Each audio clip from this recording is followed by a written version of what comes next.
Dobro jutro, dober dan, banda moja, dobro jutro, kako ste kaj, oziroma danes, glede na to, da nas je samo 8, moram reči, da bandica, ne banda, ampak to seveda v najbolj prijaznem možnem smislu.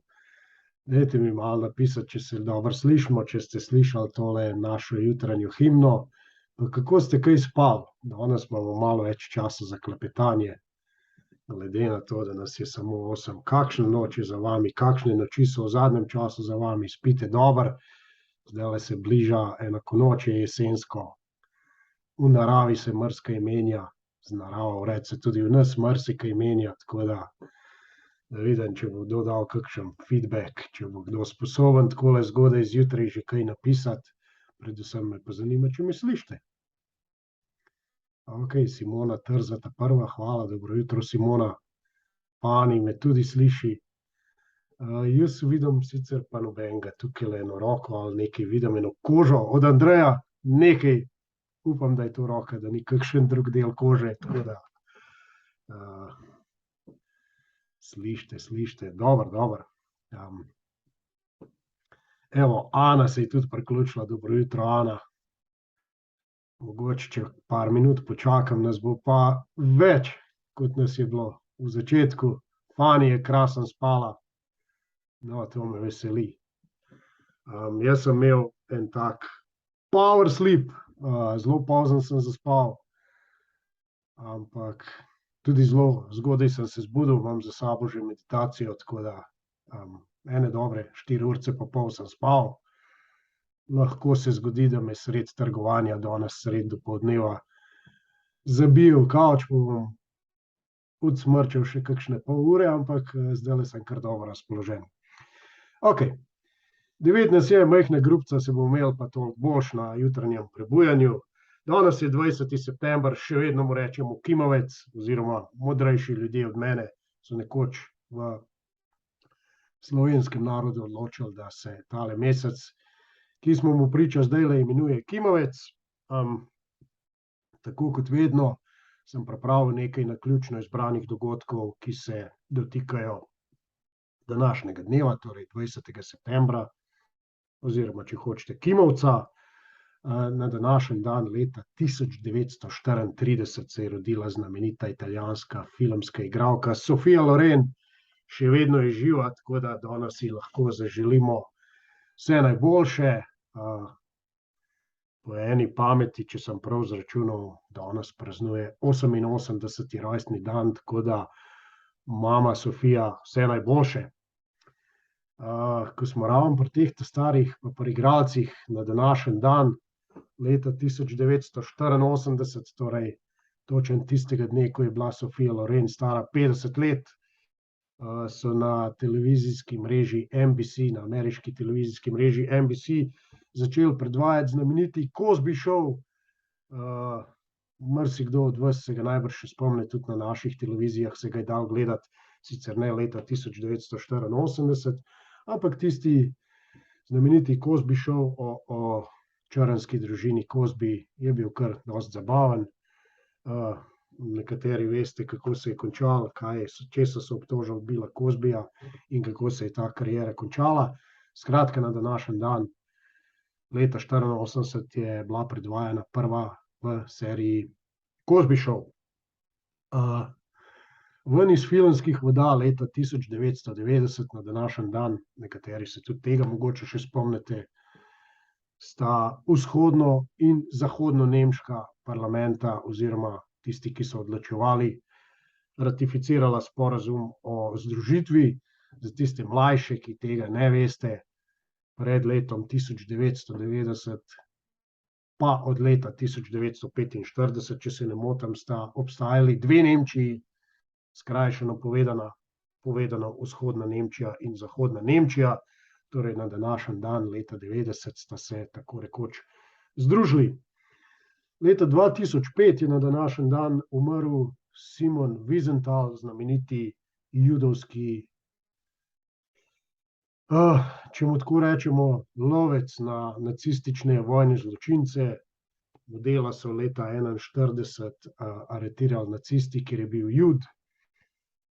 toliko zgodovine poznate, da veste, kako so nacisti ravnali z Judi. No, Simon Wiesenthal je do 45. leta uspel preživeti, bil pa je zaprt v kar 12 nacističnih koncentracijskih taboriščih, tako da na današnji dan, leta 2005, je ta možakar umrl. Imamo še eno bližjo, no, te bi se pa najbrž čisto vsi spomnili, ki ste z glavo v današnjem svetu. Na današnji dan pred 3 leti, torej leta 2019, so študentje iz 185 držav v New Yorku na Manhattnu uprizorili največji protest v zvezi s klimatskimi spremembami v zgodovini. Vodila ga je pa takrat 16-letna švedska šolarka, kot ji rečejo, Greta Thunberg. Zdaj, a je to bilo spontano, a je to naštelana zadeva, naj si misli vsak od vas po svoje. Skratka, Greta Thunberg je bila pred 3 leti stara 16, takrat je organizirala študente iz 185 držav, ki so zažgali pol Manhattna s svojo prisotnostjo, ne pa seveda tudi fizično, in imeli tam en velik protest v zvezi z klimatskimi spremembami. Kaj se je do danes spremenilo na to temo, ne vem. Če se je kaj, tudi malo dvomim, ampak v vsakem primeru se mi zdi, da je taka pobuda dobra. Okej. Zdaj smo nekaj uvodnih minut blebetali tja v 3 dni, zato da se malo spoznamo z današnjim torkom, zato da se malo furamo, pa zato da boste blagajničarki v Hoferju vedeli povedati, kaj se je zgodilo na današnji dan leta 1990. Zdaj so na vrsti seveda jutranje hvaležnosti. Jaz imam pripravljene, tako kot že v zadnjih tednih, 2 krasni stari slovenski popevki. Razmišljal sem o tem, a dam spet Cvetje v jeseni, pa sem se odločil, da preveč dobrega je pol tudi počasi odveč, tako da seveda bomo Cvetje v jeseni še slišali, recimo jutri. Danes sta na vrsti 2 drugi stari slovenski popevki. Vidim, da bosta trajali torej slabih 7 minut. 7 minut je dovolj časa, da si zapišemo svoje prve jutranje hvaležnosti. Razen Boštjana, ki je že za volanom, no, razen če si primir, Boštjan, pol si tudi ti zapiši, če nisi, tako, okej, voziš, če ne si jih pa pač poskušaj priklicati v spomin. Ena od njih je lahko tudi ta, da vsak dan, ko si za volanom, srečno prideš na svoj cilj. Tudi to je zelo pomembno, širiti v vesolje. Skratka, Marko Lukanov, nehaj blebetati. Daj ostalim, ki te poslušajo, 7 minut časa na voljo, da si zapišejo hvaležnosti, potem se pa zopet slišmo.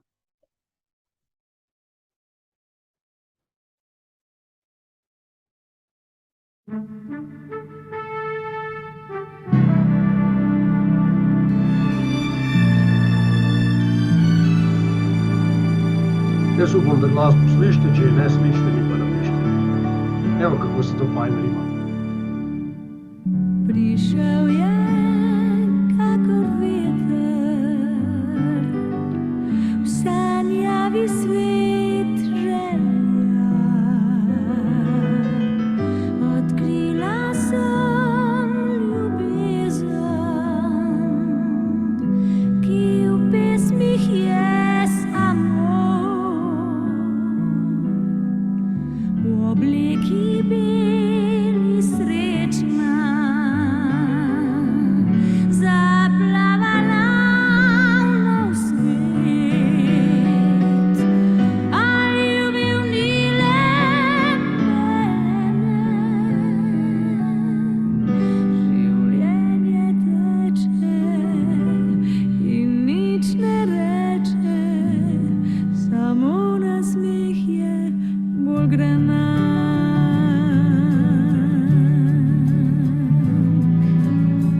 Prišel je prav potihem, z obetom sončnih dni. Preveč bila sem sama,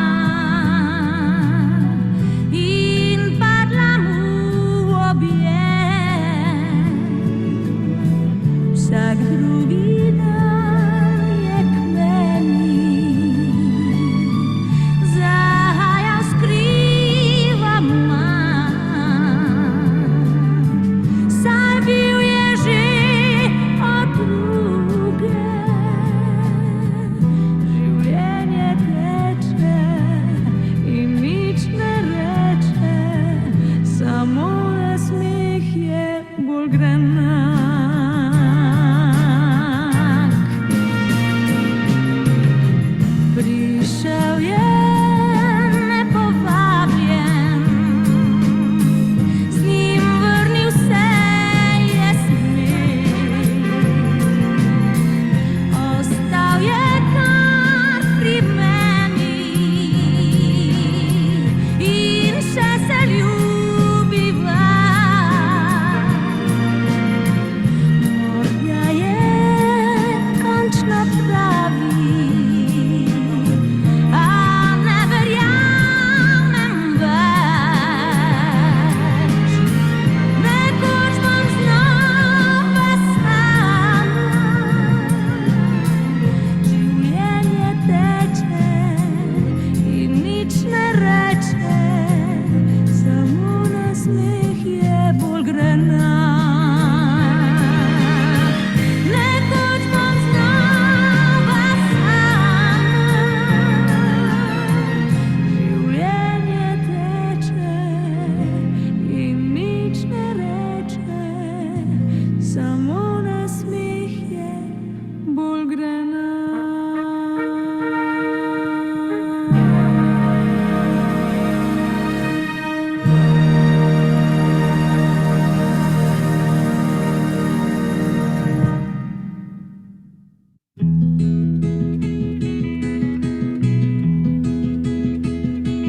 V beli vili stanovala si, ki baha se v naši ulici, ko bila si pegasto dekle.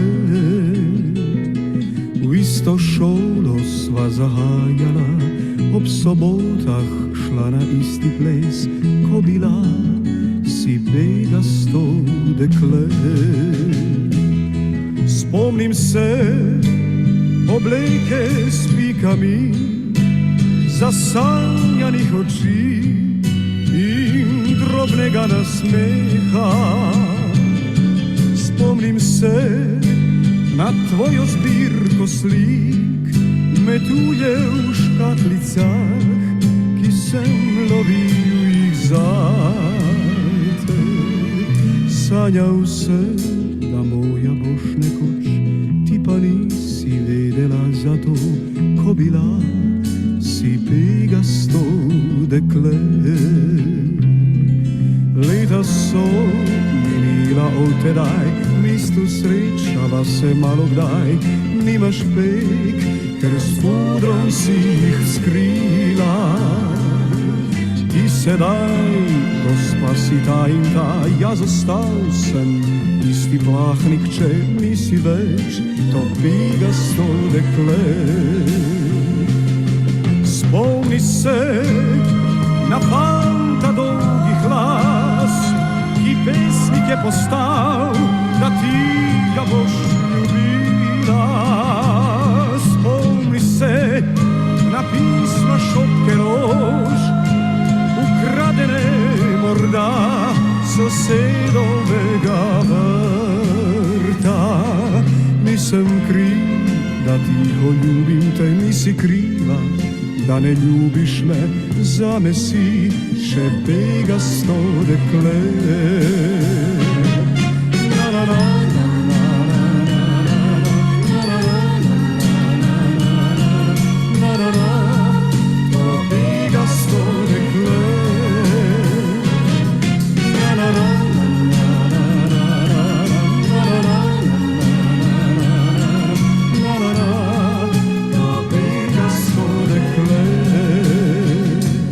nisi več to pegasto dekle.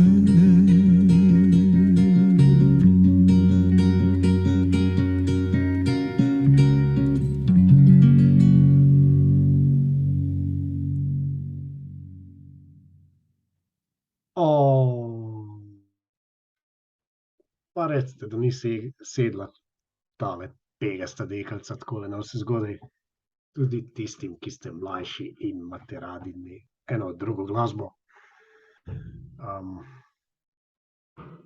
Če hočete, če je komu do tega, mi lahko napiše, kako se vam zdi, da vam zjutraj predvajam staro slovensko glasbo v zadnjih tednih.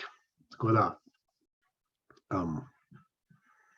najbrž sem vam že povedal, jaz sem na nek način šolan, izobražen glasbenik, v nekih letih sem pa fural tudi glasbene trgovine v 3 slovenskih krajih, na Jesenicah, v Radovljici in v Ljubljani. Tako da si domišljam, da nekaj o glasbi vem. Že od nekdaj sem enciklopedija podatkov v zvezi z glasbo, ampak vam s tem nočem govoriti, ker me je poleg glasbe vedno zanimala tudi zgodovina, pa malo so mi sedeli jeziki, se v teh 3 zadevah počutim dokaj dobro. No, evo, nekaj odzivov imam. Ana pravi, da znam pobožati dušo z glasbo. To je nekaj najlepšega, kar sem v zadnjem času prebral na to temo. Tako da, hvala Ana. Tudi ostalim seveda, ki daste kakršenkoli feedback. Pa posebej lepo pozdravljam tiste, ki ste zjutraj ali pa zvečer, kadar imam kozorogove dosjeje, pripravljen prižgati kamero. Tako da, fajn je gledati, s kom se pogovarjaš oziroma komu govoriš. Ok, danes sem očitno filozofsko razpoložen in se nič kaj dosti ne držim programa, ki ga imam pripravljenega, ampak zdajle moram vse nadaljevati. Ob torkih seveda veste, da so na vrsti zgodbice Jorgeta Bukeja, tudi danes je ena taka. Priznam, da je tokrat nisem prebral, ampak sem takole od oka pogledal, koliko je dolga. Zdi se mi, da je malo prekratka, da bi zapolnil eno določeno kvoto časa, ki sem si jo zamislil, zato zraven toliko bolj obilno filozofiram. Ampak vseeno, pojmo zdajle na eno zgodbico, ki se ji danes reče 10 zapovedi, pa poglejmo, kaj pravi.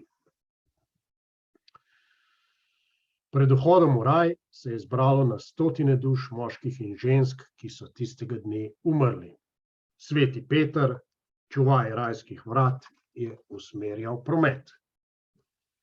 Šef je ukazal, da se razvrstite v skupine glede na to, kako ste upoštevali 10 zapovedi. Tako je rekel pač sveti Peter prišlekom. V prvi skupini bodo tisti, ki so vsaj enkrat prekršili vseh 10 zapovedi. V drugi bodo tisti, ki so vsaj enkrat prekršili katero od 10 zapovedi.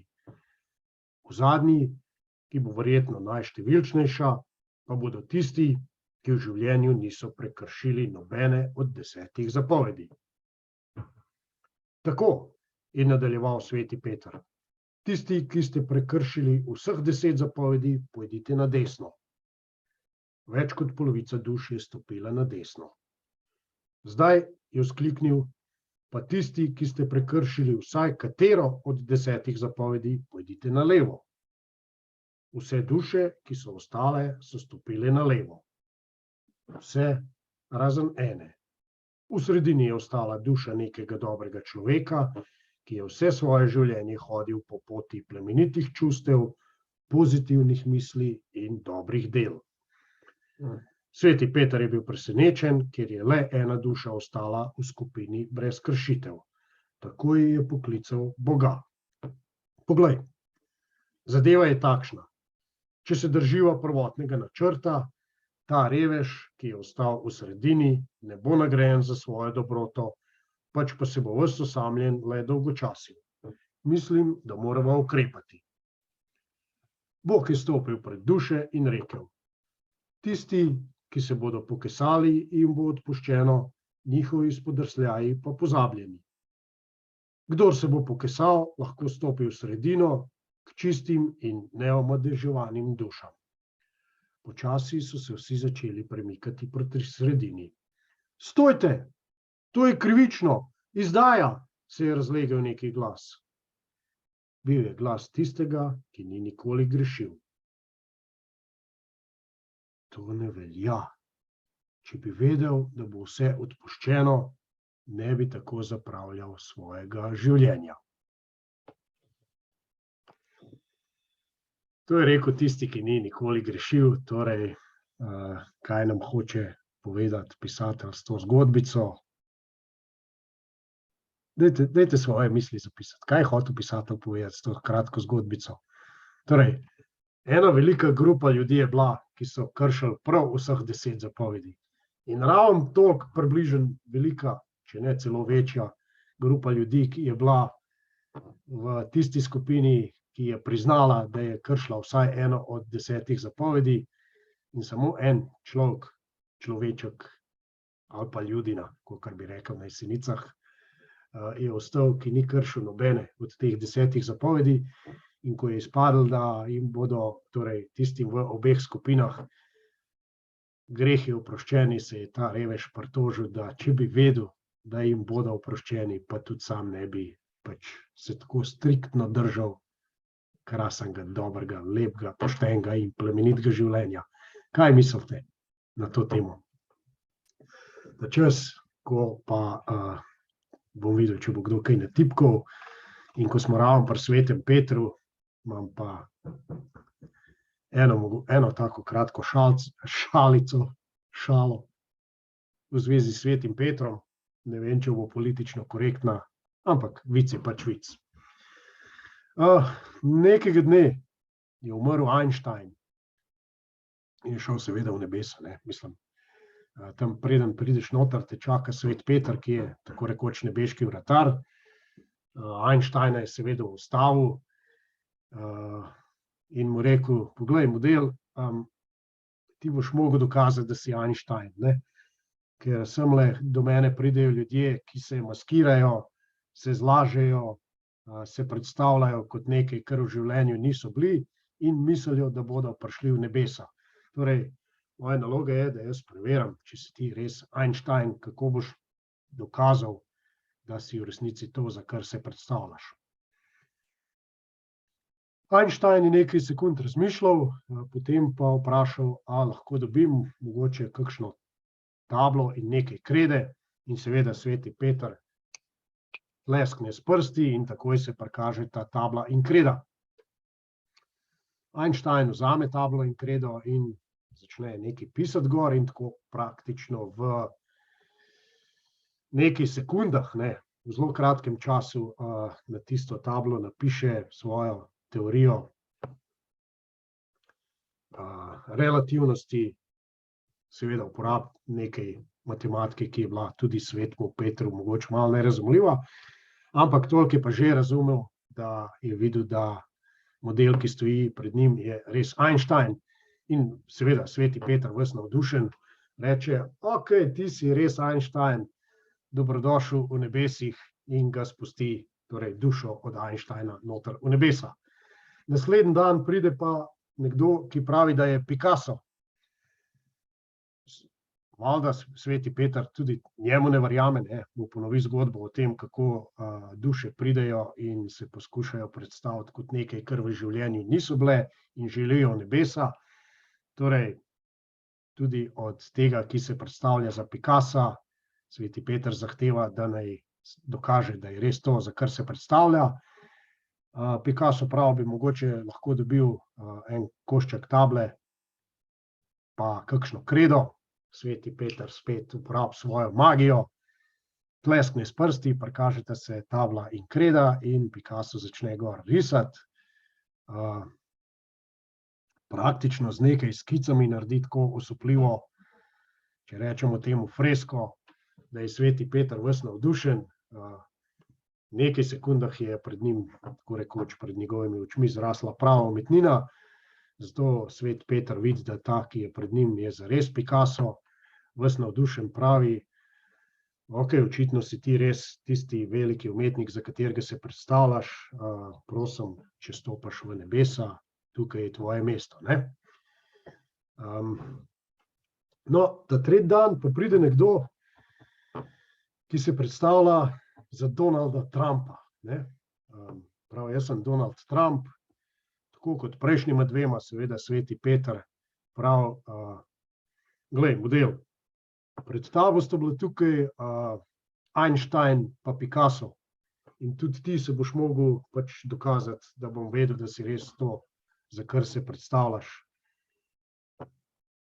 Donald ga zbegano gleda, torej svetega Petra, se počoha po oni svoji znameniti frizuri in pravi, kdo pa sta te dva Einstein in Picasso? Svet Peter zavzdihne in reče: "Vstopi, Donald." Tako da, tudi Donald se je dokazal, ne, po tem, po čemer je poznan. Evo, dobil sem en odziv v zvezi z prebrano, slišano zgodbo. Pisala ga je Maja: "V življenju je potrebno uživati prav, pa tudi če kdaj kršimo pravila." Ja, se strinjam, jaz sem ta prvi, ki sem jih pogosto kršil. Kva mi bo rekel Svet Peter, v bistvu ne vem, nič kaj dosti se ne sekiram v zvezi s tem. Bomo videli, kaj bo imel za povedati. Tako da, zdaj smo opravili s temi osnovnimi stvarmi. Mene je že pred nekaj minutami opozarjal Zoom, da bom nekoč mogel zaključiti s tole jutranjo sejo. Zdajle gledam v tale timer in pravi dobrih 8 minut. Teh 8 minut bomo izkoristili, da bomo prebrali nekaj jutrnjih afirmacij, oziroma jaz jih bom prebral. Preveč jih bo, da bi si jih vi ponavljali. Vseeno jih bom prebral malo bolj počasi, pa jih poskušajte vsaj ponotranjiti. Tisti, ki ste v priložnosti, se naslonite nazaj. Mogoče daste roke takole, tako da iz vesolja oziroma od Boga, če to tako jemljete, prejemate stvari, ki jih bom zdajle povedal. Jaz bom povedal nekaj, čemur rečem zdravljenje z denarjem. Pametno je, torej, če ste naslonjeni nazaj z nogama na tleh, trdno na tleh, če se malo predihate, torej skozi nos poskušate globoko zajeti zrak. Zdajle še ni udarila korona, upam, nobenega od vas, tako da imate še prazne nosove. Zajemite zrak, poskusite razmišljati o tem, da to, kar ste zajeli, pride do vaše zadnje celice, na mezinčku, na roki, na vrhu nosu, v trtico, kamorkoli ta zrak naj se razširi po vašem telesu in ga potem počasi spustite skozi usta ven. Če čutite drugače, če je vas kakšna jeza, sila, zamera, pa pihnite z vso silo, tudi to včasih pomaga. Skratka, zdravljenje z denarjem. Obstaja samo eno stvarstvo, to je vesolje. Obstaja samo en to je vesoljni. Življenje je samo eno, to je vesoljno. Obstaja samo ena snov in to je vesolje. Svet, kakor ga poznam, je kreacija vesolja. Vesolje je gibljiva, prožna in tekoča stvaritev. Vesolje je življenje samo, je obilje in je vse bogastvo tega sveta. Tudi jaz obstajam v vesoljni blaginji. Vesoljni me je ustvaril, da bi lahko deloval skozi mene. Zato sem dovzeten za njegovo obilje. Dojemljiv sem za njegovo kroženje v mojem življenju v obliki denarja. Denar je vesoljna ideja kroženja v mojem svetu financ. To idejo v celoti sprejemam. Cenim to idejo in všeč mi je. Ker je denar vesolja v akciji, je absolutno dober in je zdrav. Zame je to vesoljno darilo in zdaj mi uspeva. S pomočjo trajdenja, seveda. Ne bojim se pomanjkanja, saj verjamem, da imam veliko in dovolj denarja. Tako vesolje deluje v mojem svetu in na ta način vesolje skrbi zame. Gre dobesedno za vesoljno voljo na mojem bančnem, na trgovalnem in vseh ostalih računih. Vesoljna dejavnost se manifestira v mojih naložbah. Vesoljno dejavnost je moč zaznati v vsem, česar se dotaknem. Vesoljni denar, ki priteka v moje življenje, je brezplačen. Ne poskušam ga zadržati zase, ne postavljam ograj okoli njega. Gre za denar, s katerim razpolaga vesolje, Zato pustim, da priteče noter, hkrati pa tudi pustim, da steče ven. Vsakič, ko ga spustim, vem, da se mi bo vrnil v mnogo oblikah. Zdaj uživam v denarnem smislu pravo svobodo. Veselim se tega, cenim to in se zato zahvaljujem vesolju. Denarja imam in ga bom imel vedno dovolj in točno tako je tudi prav. Tako da, modelčki moji, če znate tole, kar ste ravnokar slišali, ponotranjiti, potem vam bo v življenju mnogo lažje, če ne znate, si pa poslušajte še tolikrat, kolikokrat je potrebno, da boste te stvari dobili vase. Skratka, keša tukaj v vesolju, okrog nas je dovolj. Moja jutranja meditacija, delček vam je lahko zaupam, je tako, da sedim naslonjen na steno, hrbet trdno ob steni, po koncu se držim in v miže si predstavljam, kot bi imel v glavo zataknjen en ogromen lijak. Torej, livček s tistim spodobnim, s kakršnim nekaj vlivate v steklenico. No, moja meditacija je taka, da imam v glavo zapičen ogromen lijak in skozi ta lijak vsrkavam keš, ki je v flowu na zemlji in v vesolju. Vi veste, kakšne vsote denarja se vrtijo vsak dan na zemlji, v vesolju. Jebem ti, če nekaj od tega denarja ne morem posrkati svojo energijo vase, prepričan sem, da lahko. Zdajle bom s filozofiranjem nehal, spustil vam bom še en delček skladbe, ker bo prej prekinilo, preden bo skladba šla do konca. En delček skladbe, ki je bila na vrhu ameriške lestvice na današnji dan leta 1980. Gre za znamenito Diano Ross. V tistih časih seveda veliko zvezdo. Če priznam, tudi jaz sem premalo star, da bi se spomnil tistih časov, kako je bila Diana Ross zvezda, ampak skladbo sem pa v vsakem primeru v življenju dostikrat slišal. Tako da, na današnji dan leta 80 je bila tole prvovrščena skladba v Ameriki. Jaz se vam zahvaljujem za pozornost, hvala, ker ste me poslušali. Jutranji vrtiljak z mavrico modrih misli, zelenih nesmislov in rdečih strasti bo na vrsti tudi jutri zjutraj v moji režiji. V četrtek pa seveda Kozorogovi dosjeji. Imejte lep dan. Če kdo želi, lahko napiše na Telegramu kakšen feedback. V vsakem primeru pa razturejte v denarnem smislu, v trgovalnem smislu, predvsem pa v osebnem smislu. Lep dan želim, se vidimo in se slišimo, če ne prej, jutri. Diana Ross.